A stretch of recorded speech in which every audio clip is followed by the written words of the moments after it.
Hello, this is the next instalment in The Children of Green Knowe by Lucy M. Boston. Toby's story. Once upon a time when the floods were out and most of the country was underwater, Lynette fell ill. Her mother would have liked to call in the doctor, but he lived many miles away on the other side of the river. There was no telephone in those days, so somebody would have to be sent to tell him. "What shall I do?" said Lynette's mother.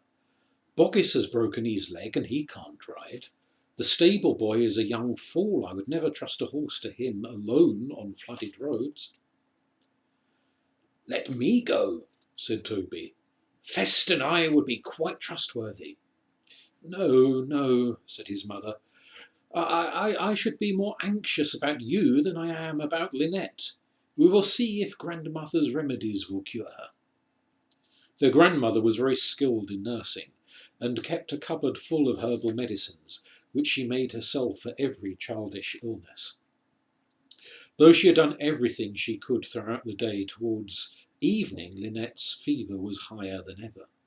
She lay with scarlet cheeks, tossing in bed and talking as if she did not know what she said, so that the tears ran down her mother's face as she heard it. "Mother, let me go for the doctor," said Toby again.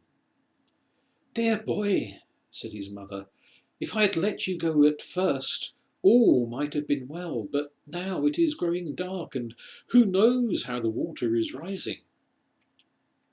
"Fest can see in the dark, mother.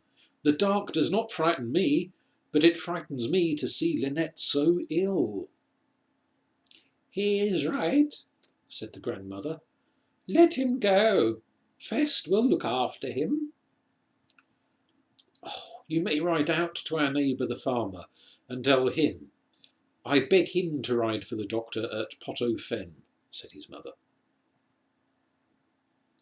"The farmer may be away, or unable, or unwilling, and that would be so much time wasted, mother. I will go quickly, and the doctor can be here this evening." Just then Lynette began to moan. She sat up in bed as if greatly distressed, and fell back on her pillow with her eyes open, but seeing nothing. Her mother was distracted. "Yes, Toby, go quickly, but take care. Go the shortest way over the wooden bridge and up the hill, and tell him it is very urgent." Toby pulled on his long, loose-topped boots, and took his thick cloak and ran down to the stables.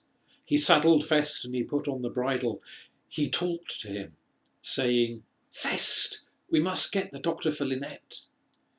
The horse, who had lowered his head to receive the bridle, muzzled Toby's cheek, and understood very well that he was troubled. He gave a little neigh, and as soon as Toby's leg was over the saddle, he whisked round and started off.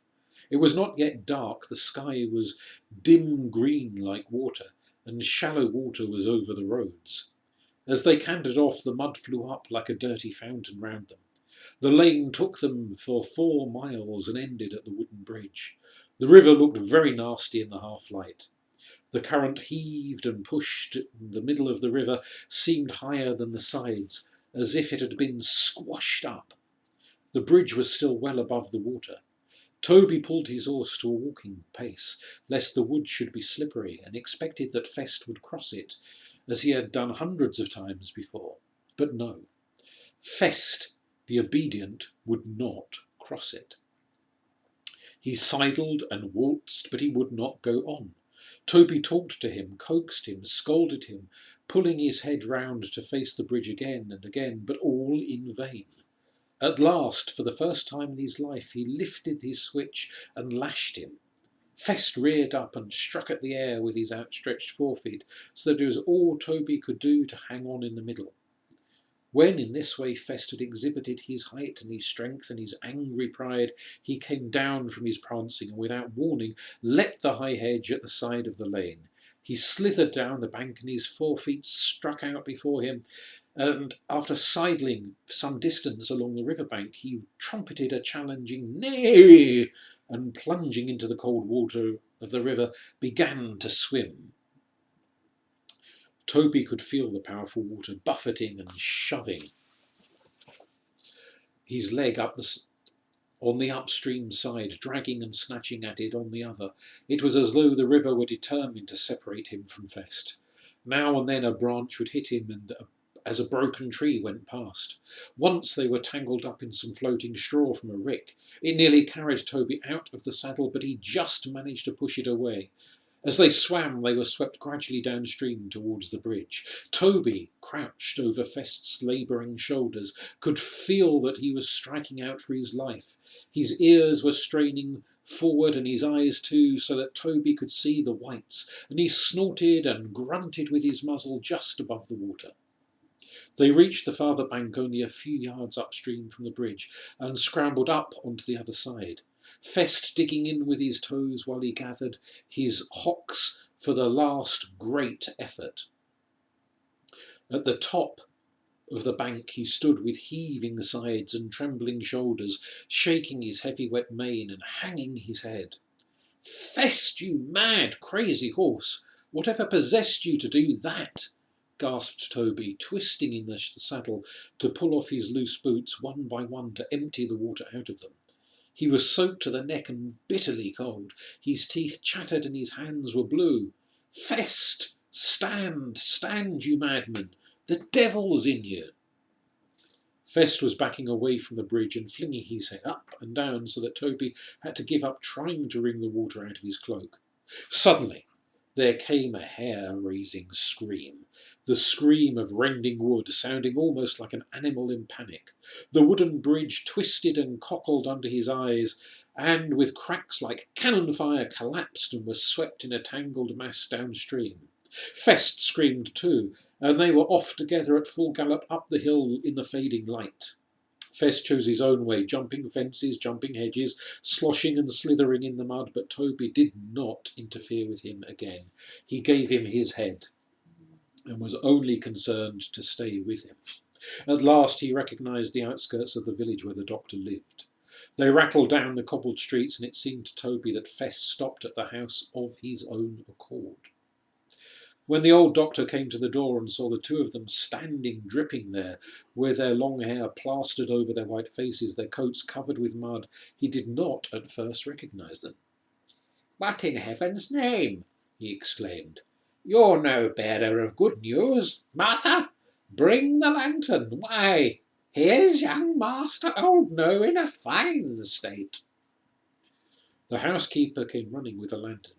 "Lord's sakes, Master Toby, what brings you here like this?" "Oh, sir, Lynette is ill of a high fever and cannot breathe. My mother begs you to make haste." "I can believe she's ill, if your mother sends you through the floods for me. Martha, call the groom. Tell him to saddle the mare at once." "You must go round by Penny Soakey, sir," said Toby, getting his breath again. "The wooden bridge is down. Fest would not cross it. He chose to swim instead, and it crumpled up and went downstream just as he got to the other side. Fest knew. And the bridge screamed like demons." "Eh? What's this? You swam the river?" The jolly old doctor looked quite grey at the thought.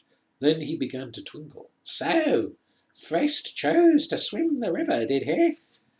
Do you let your horses choose, young man? I thought you knew more horsemanship than that." "He's never disobeyed me before, sir, and the worst of it is I slashed him for it." "You go in, young man, and Martha will give you a hot grog and put you to bed while she dries your clothes. And as soon as I have gone, the groom shall see to Fest." "I'd like to see to Fest myself, sir. Nobody grooms him but me, and tonight especially I must. Please." "Very well, but you can't stay in those clothes. You'll have to wear some of mine, or Martha's, whichever you please." Toby laughed, for both of them were as fat as barrels. "I'll wear yours, thank you, sir." "As you please, young man. And then you go to bed, and I'll tell your mother you'll be back tomorrow. I'll want to look at you myself before you go." The groom came round with the doctor's sedate mare, and Martha with hot grog for Toby. "See that this young gentleman has everything he wants for his horse, and Martha, drag him up in anything of mine that he can stand up in. Goodbye, Toby, I'll see to your sister for you." It was no good trying to put the doctor's thick, voluminous clothes on Toby's slim body. He was so encumbered by the folds that it would have been impossible for him to do anything but trip over them. In the end he took a sleeveless jerkin that came down below his knees. He belted it in its fantastic width like a kilt, and calling out, "Way for Jamie Stuart, King of Scotland!" he ran barefoot out to Fest, who was tied up in a strange stable, whinnying for him again and again. First he washed the 4 white feet in a bucket of warm water, then he rubbed him hard with clean straw to get the mud off his coat and warm him by friction. Then he rubbed him with a cloth till he was dry all over, behind the ears, between his forelegs and round his fetlocks. He covered him with warm blankets and belted a coat round him. All the while he talked to him, saying, "Oh, my wonderful Fest, my golden eagle, my powerful otter, my wise horse!"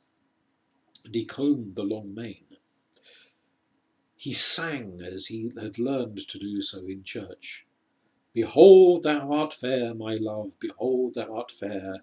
Thine eyes are as dove's eyes within thy locks. Thy neck is like the Tower of David builded for an armoury, whereon there hang 1,000 bucklers, all shields of mighty men." When Fest was dry, shining and beautiful again, he was given a hot bran mash. Toby could not bear to leave him, but sat against the wall watching with great satisfaction how Fest sucked up from the bucket, and how the level in the bucket went down and down. When it was all gone, Fest gave the bucket a push with his nose and a knock with his hoof, and lifted up his dripping muzzle towards Toby. "Fest, you're a messy eater," he said, carefully wiping the horse's chin with one of the doctor's handkerchiefs. Fest gave a great sigh, and began to bend his knees and his hocks to lie down. Down he went in his straw bed and curled himself up like a dog with his nose tucked into his legs. Toby sat on, meaning just to watch him go to sleep, but he fell asleep himself. When the groom came in to see if everything was in order for the night, he found the young gentleman asleep with his head against the horse's neck. He approached to wake him up to take him into the house, but Fest opened a rolling eye and put back his ears with a dangerous look, making it quite plain that no one was to disturb either of them. The groom hesitated, then he went out, and he brought back the 2 more blankets that he spread over Toby. Fest opened an eye but did not move. When the groom had gone, he sighed and shut it again. So there they slept together. The next thing that Toby knew was that Fest was blowing down his neck as if to say, "That supper was splendid, but how about some breakfast?"